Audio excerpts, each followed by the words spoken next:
आज Doubtnut app download करें। Doubtnut पर अपने सभी गणित, रसायन विज्ञान, भौतिक विज्ञान और जीव विज्ञान के डाउट्स का करो सफाया। बस प्रश्न की फोटो खींचो, एक ही प्रश्न को क्रॉप करो और तुरंत वीडियो सोल्यूशन पाओ। अभी डाउनलोड करें। नमस्कार दोस्तों, दिया गया प्रश्न है आवेश संरक्षण नियम कौन सी क्रियाओं में होता है।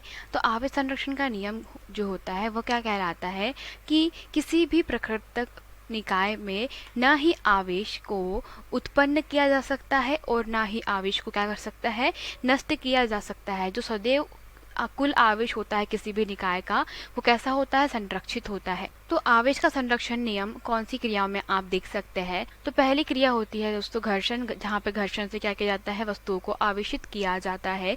जैसे कि एक कांच की छड़ होती है और कांच की छड़ को रेशम के कपड़े से रगड़ा जाता है। तो आप लोग जानते हैं कांच की छड़ को रेशम के कपड़े से रगड़ने के कारण क्या हो जाती है दोस्तों, तो कांच की छड़ है वह धनावेश पे आ जाती है, जबकि रेशम की जो छड़ है, सॉरी जो रेशम का कपड़ा है, वो ऋणावेश पे आ जाता है।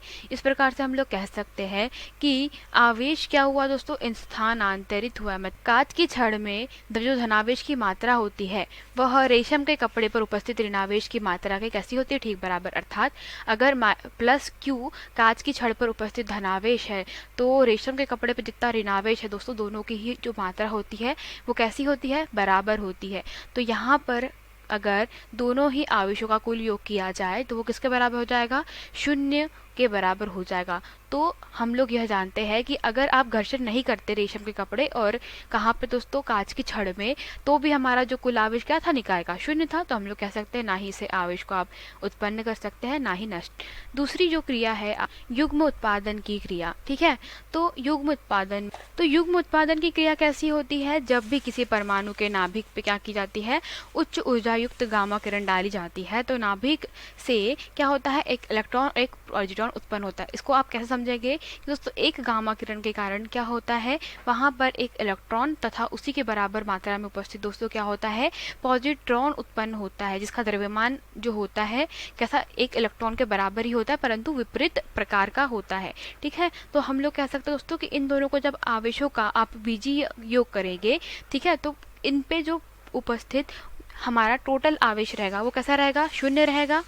और गामा किरण के आप लोग जानते हैं कि गामा पर भी कितना होता है आवेश, इस पर उपस्थित आवेश जो होता है वह शून्य होता है। तो हम लोग कह सकते हैं कि युग्म उत्पादन में भी क्या होता है, यहाँ पर आवेश संरक्षण का नियम लागू होता है। तीसरा अगर हम लोग देखें तो क्रियाओं में भी क्या होता है, आवेश संरक्षण के नियम का पालन किया जाता है। जैसे कि यूरेनियम 92 200 कितना है, होता है 38, जब ये अपने थोरियम तथा हीलियम परमाणुओं में या तत्वों में क्या होता है, विभक्त होता है। तो इस प्रकार से जब हम लोग बात करते हैं क्या यूरेनियम परमाणु हमारे दो तत्वों में विभक्त हो जा रहा है, तो इस विखंडन की क्रिया में भी आवेश संरक्षण का नियम लागू हो रहा है। वो कैसे कि दोस्तों जो क्रिया के पूर्व हमारे पास में कितने इलेक्ट्रॉन है, इस क्रिया में पूरे 92 इलेक्ट्रॉन है।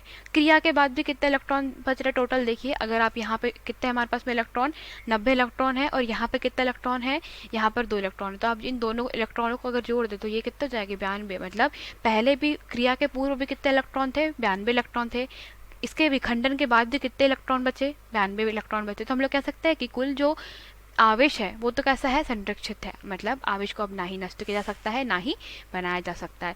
तो ये 3 हमारे पास में दोस्तों मुख्य क्रियाएं थी जिनमें आवेश संरक्षण के नियम का पालन होता है। यही हमारे प्रश्न का उत्तर है दोस्तों। धन्यवाद। कक्षा 6 से 12वीं से लेकर नीट, IIT, JEE वो एडवांस के लेवल तक 1 करोड़ से ज्यादा छात्रों का भरोसा। आज ही डाउनलोड करें डाउटनेट ऐप या व्हाट्सएप करें अपने सारे डाउट्स 8400 400 400 पर।